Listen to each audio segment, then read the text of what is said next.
So I'll take a few minutes to present about Aravind, which will be quite a challenge after such an inspiring presentation about CMC Vellore.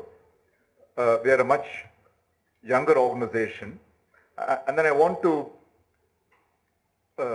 recall that we are about 36 years old and slightly better facility than what EDA's Kadda started with, but yet it was still a house, which was the founding place for where we are now.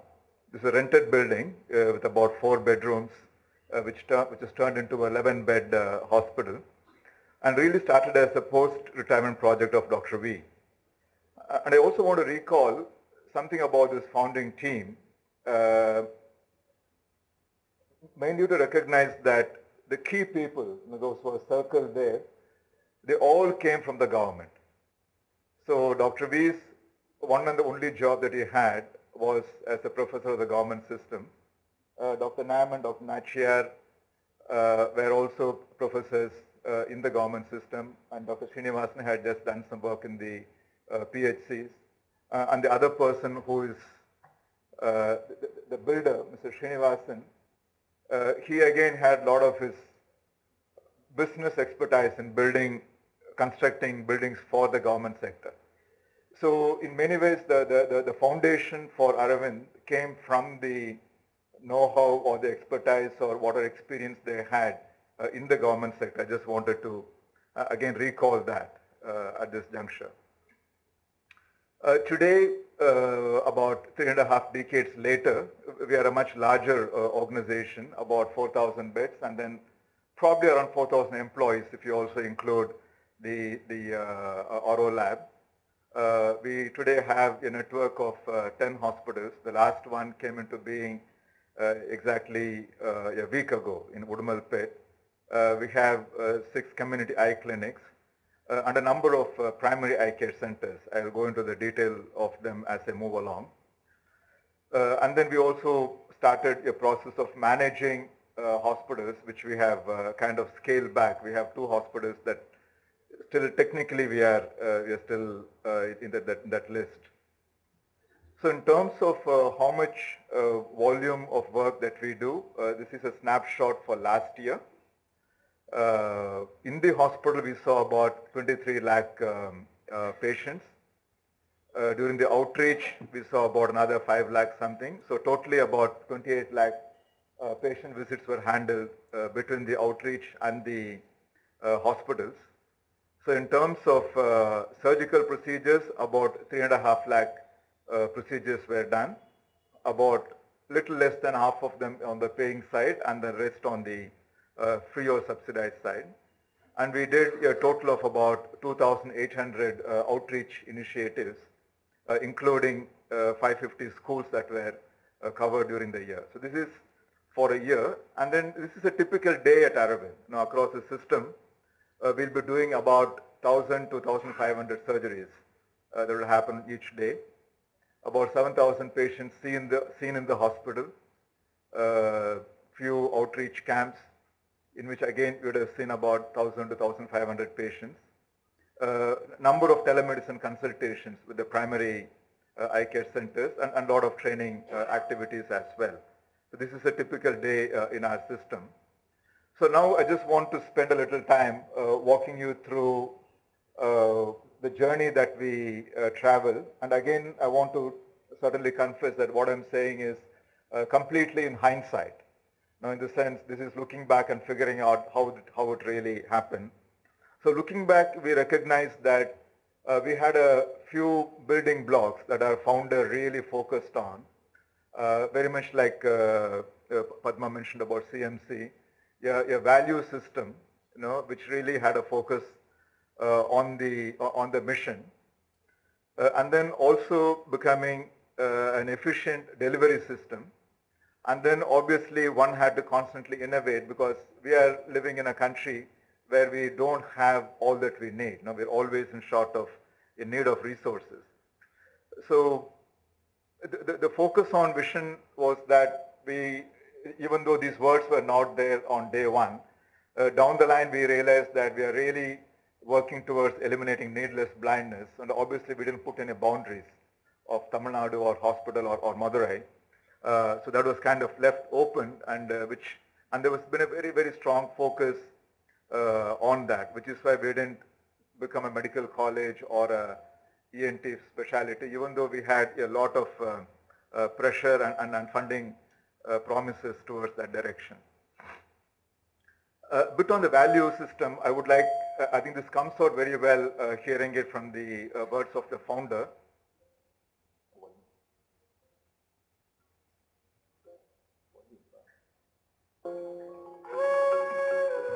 I used to sit with the ordinary village man because I am from a village. And suddenly he turned around and then you seem to contact his inner being. You seem to be one with him. But here is a soul which has got all the simplicity of confidence. Doctor, whatever you say, I accept it. An implicit faith in you. And then you respond it. Here is an old lady who has got so much of faith in me. I must do my best for her.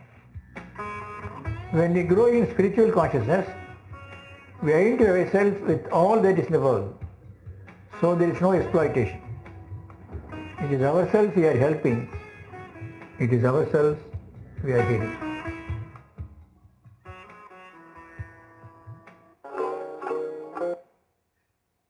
So this has been a very, very strong foundation for us in terms of how the systems and how the systems and everything work, because having spent about 30 odd years in this organization, I can say that our strength is not so much in the systems, but a lot more in the value, which has been put in place by the founding team by different methods. And then he also recognized that you can't run an organization just with good intentions, and with the right, you also need to have really good way of doing things. And then, so again, to hear from his own words. McDonald's concept is simple. They feel they can train people all over the world, irrespective of different religions, different culture, different all those things, to produce a product in the same way and deliver it in the same manner in hundreds of places. He kept talking about McDonald's and hamburgers, and none of it made any sense to us.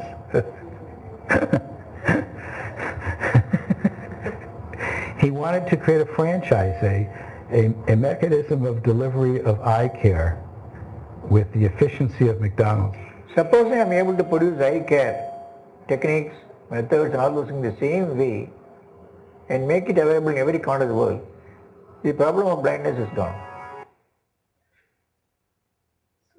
So he kind of put in the system, how do you standardize processes? He recognized that for the common conditions like cataract or refractive errors or how you examine a patient, there can be standard ways of doing it. So how do we implement that in a system so that you can have high productivity and give good quality and certainly consistent quality? So these two were in a way our strong founding foundations. So then we seem to have put in place a few broad processes, in terms of how we built the organization. There was a strong focus on reaching out to the people, even though as a hospital we were seeing a lot of patients, as by the numbers that you saw and you also see when you go around today. And yet we have a very, very, very active outreach program to reach out to the people. And then how do we serve them efficiently? What processes need to be in place? How do we ensure quality, giving value for the money that the patient puts in or the effort that the patient puts in? And then how do also become financially viable and not dependent entirely on external support? So those were kind of the operational strategies that we followed. So focusing on the demand side, one of the philosophy was that we are trying to deal with a community problem. And if there is eye care, we're trying to get rid of one form of human suffering. So which means we need to have very active community participation. So all our outreach activities, as you will see in this one, this is by the Lions Club, they're all conducted by the communities. who take care of all the publicity, getting permission, finding a place, getting the volunteers, and even doing things like registration, crowd management, raising the money for all of that is done by the community. They do their part. And we have a certain standardized way of doing it, very much like in a hospital. There is a exam by a doctor who would then decide what further tests would need to be done. Full refraction is done.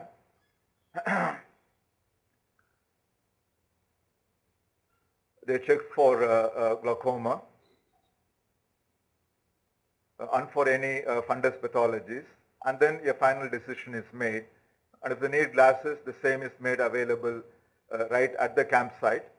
Of course, they pay for it, but it is quite reasonably priced. And they would get it in about 20-30 minutes, so as they wait.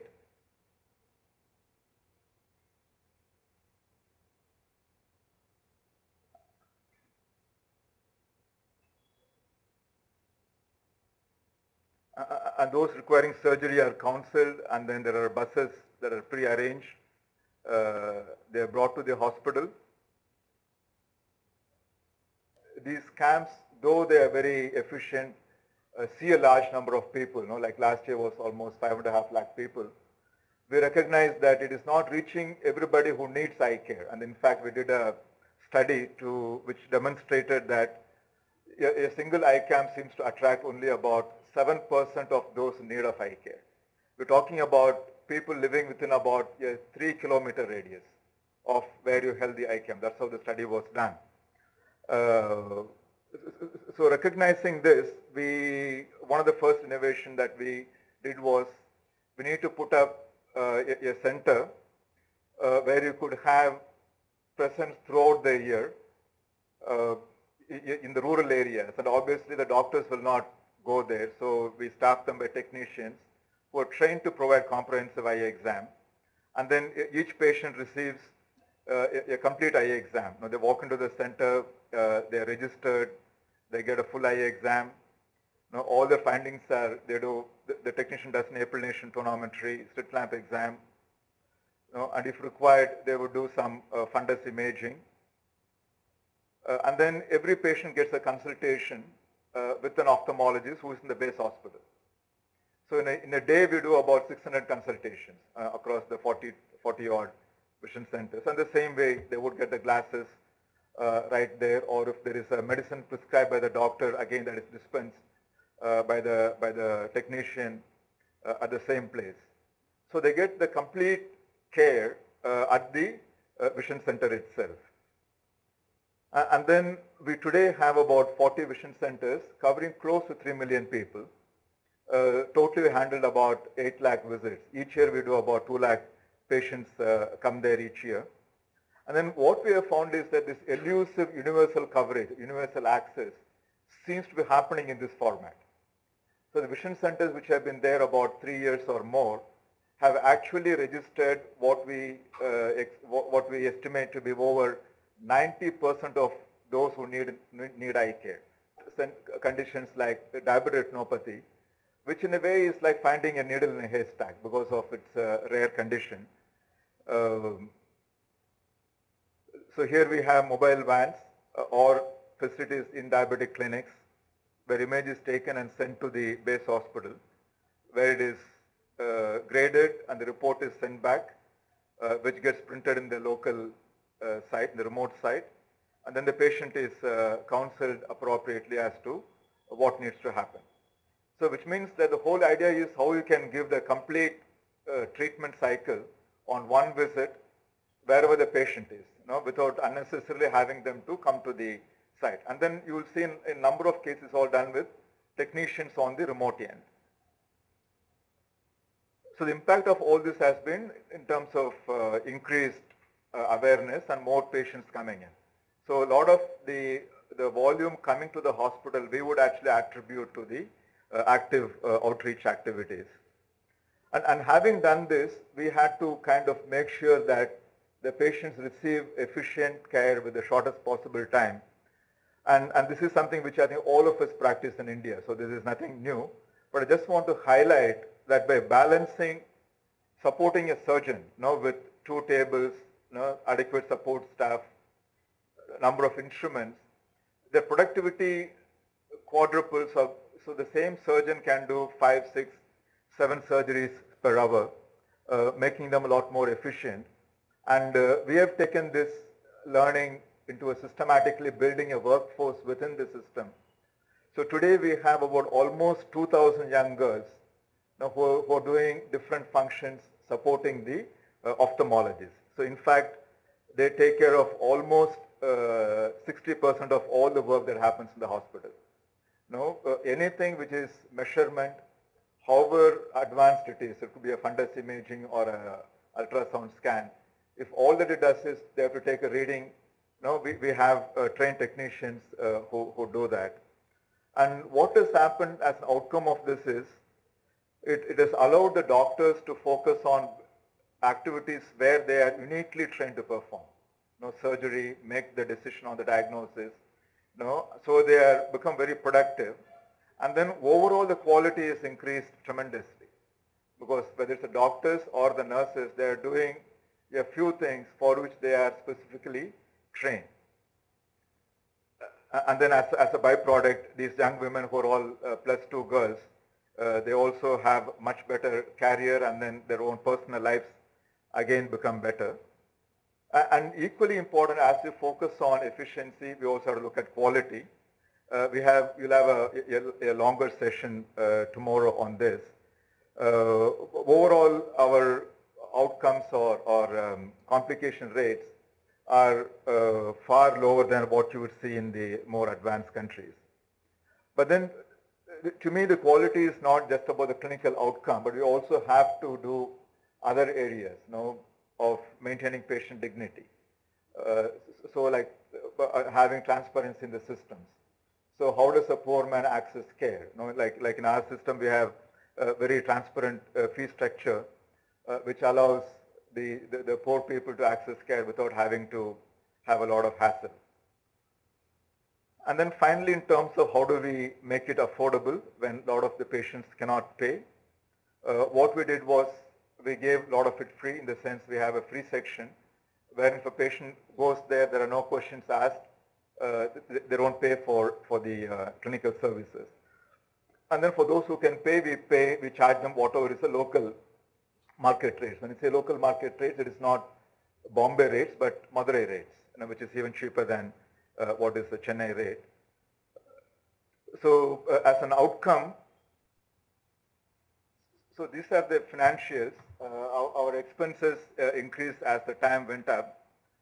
But again, the revenues that we were able to generate from the paying clientele was higher than the expenses, which meant that we had a fairly healthy surplus, which continued to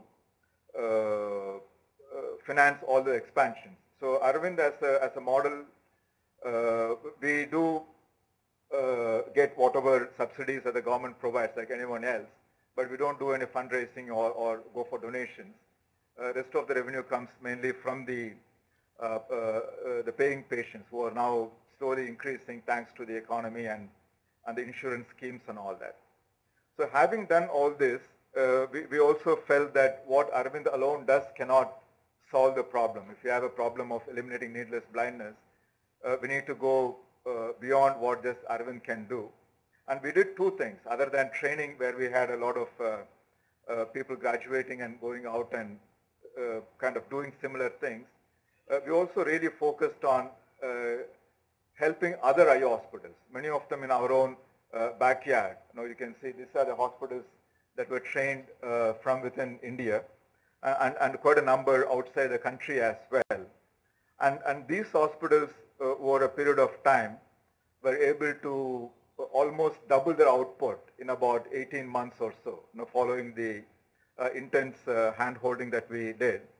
So we pushed them towards two metrics. One is productivity, which talked about efficient systems and all that, and cost recovery, which was an indication of quality. So this was one activity which we did to promote eye care on a broader platform. And the other thing we did was, in the early 1990s, when we found IOL was becoming the standard of treatment for cataract surgeries. And when the lenses were very expensive, in the early 1990s, they were about $100, which a common man could not have gone into. And then we felt that if you don't make it affordable, then you won't have equity. You'll have the rich people getting better quality of care and the poor people getting ICC. We may be still in that kind of a realm. So we really broke the price barrier. So we introduced the intraocular lens at about 300 rupees or less than $10. And today that has driven the market. Many other players have come in. And today Aurolab sells about 2 million lenses, and there has got a significant global presence as well as presence in the country. So you'll be seeing this when you go around. So these kind of measures, internally focused systems as well as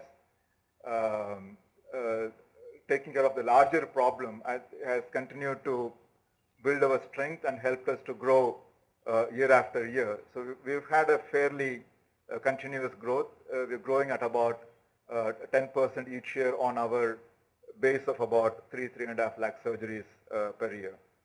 So this in short is the way we have grown and the journey that we have traveled.